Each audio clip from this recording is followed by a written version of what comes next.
Now it's better than ever. Sure. Tell me where you want me to stand. That's good right there. Okay.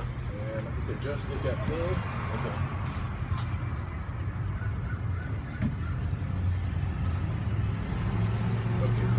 Okay, so your first and last name? Benjamin Cogan, C-O-G-A-N. And you're running for? County Supervisor, District 1. So, first give me a little background on yourself. What do you do for a living? How long you lived in Santa Cruz County? Got it. I was born in Los Angeles, Sherman Oaks, California. 8 years old, moved to Redding, California. Graduated high school, Foothill High School. Got accepted to UCSC. I went to Chico State, got my certificate of automotive. I've been a mechanic for over 12 years, all my ASCs and my smog license. They expired in 2016, but I've had them. And then I moved to Santa Cruz just because I was sick of working in San Jose, and I just love Santa Cruz. Santa Cruz is a beautiful place. And I've been here about 6 years. And what I do is I do basically yard work. I work for clients. I'm helping someone out at a party as a server. I fix cars on the side, and I have a network business as well. And I'm an entrepreneur. So, why did you decide to work? I really see the way that this country is slipping into a non-representational type government. That the bankers have kind of overrun and overstepping their boundaries. I'm aware that regionalization is taking over our local government, and I really wanted to be a strong foothold and voice for the people of Santa Cruz, and just really do my service and duty to freedom and the American people.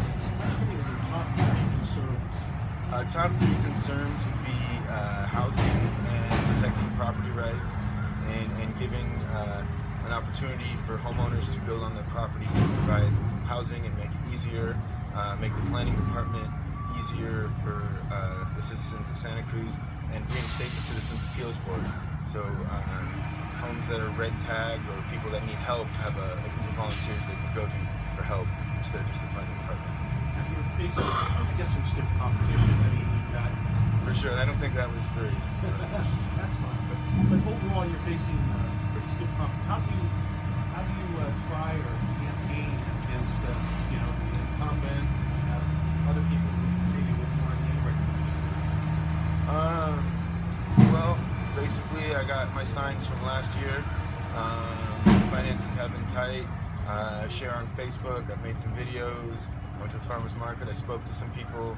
I just try and get out there and do the best I can. And I wrote a candidate statement and paid all the fees for the candidate statement. So hopefully we just get the message out there and reinstate our local power, our local policy, and our representational government, and get in there and make a difference.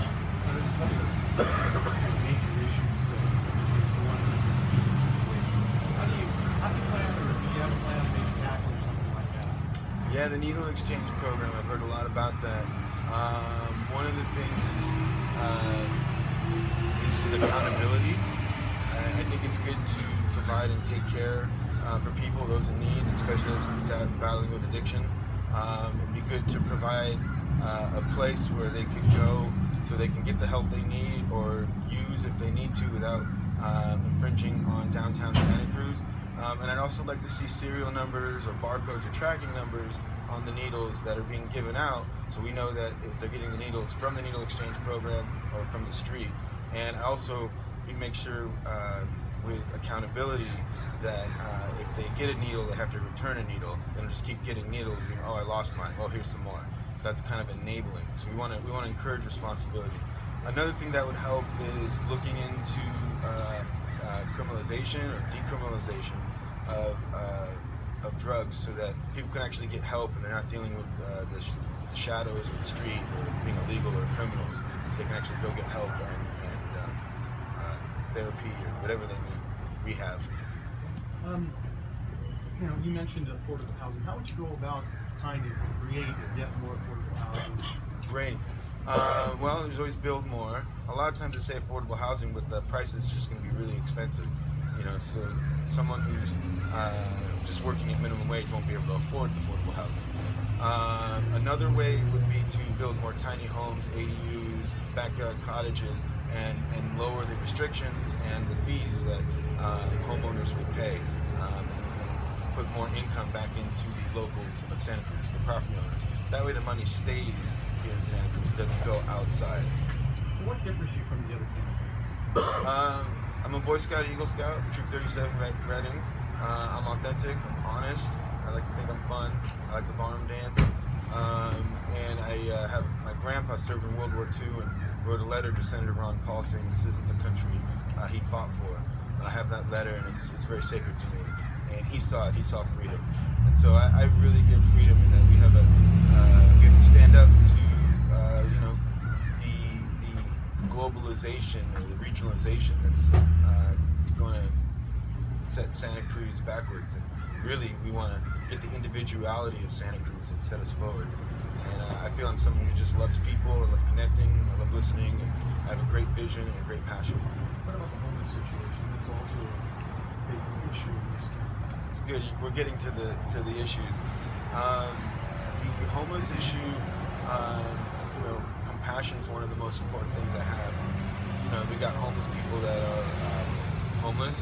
We got the working homeless. They have money, just can't find a place to live. And we have homeless that are choosing to be homeless, not taking actions to quit using, or at least just that's their lifestyle.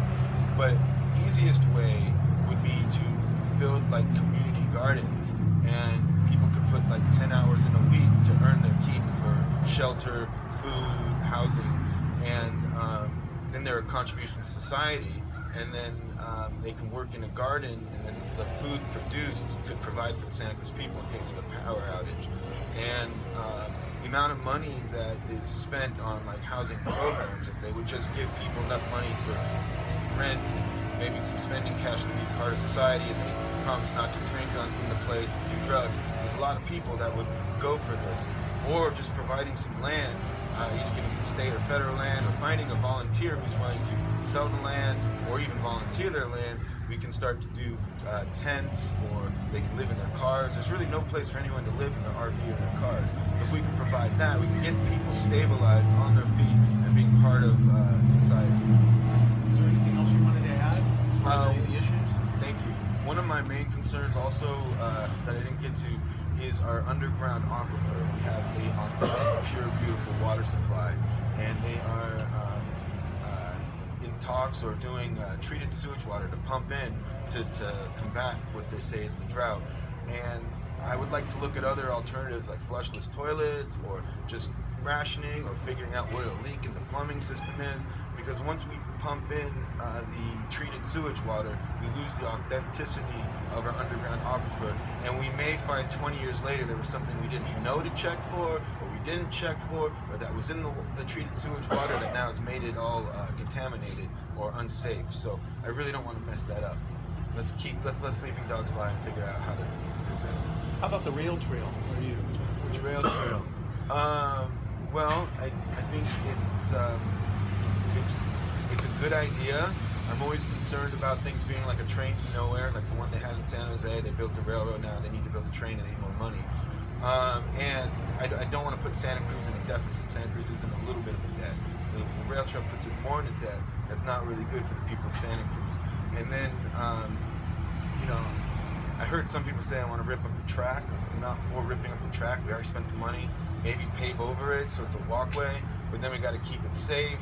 Do we have to employ more cops and promise pensions and all that? Is the homeless going to come and kind of have Billy Goat's Gruff, where you got to pay to pass? Is it going to be unsafe? Is it something that people really need? And is there other ways we can be allocating and spending our time and money to solve the homeless problem and the needs of Santa Cruz, and then get to the rail trail? So I have to look more into it. Okay. Anything else you want to do? No, that's it. Okay. Thank you for your time. Sure, thank you. We'll just maybe get a two-shot, and then we'll get some other videos some other point. So just stay where you were, right like that. This is just for if we need the extra shots and stuff like that. We'll probably maybe get you some other video at some other point. If you need something, I'll give you a shout in regards to that. So you lived here in 6 years. So you live obviously in this area right here. Yeah, I lived right over there, and now I live in SoCal. I've been in the district the whole time. And whereabouts in San Jose did you live? Let's see, Foxworthy and Meridian. The Willow Glen area. The Willow Glen area, yeah. Willow Den. Yeah. All right. Good. Thank you for your time. Thank you for your And time. I it'll- really appreciate this. Like I said, it'll be sometime after January 20th. Okay. And I'll be in touch because we might need to get some additional video or something. Call me anytime. Okay. And I recorded it as well. So Sure. I might Let me post it. get a photo of you. Oh, please.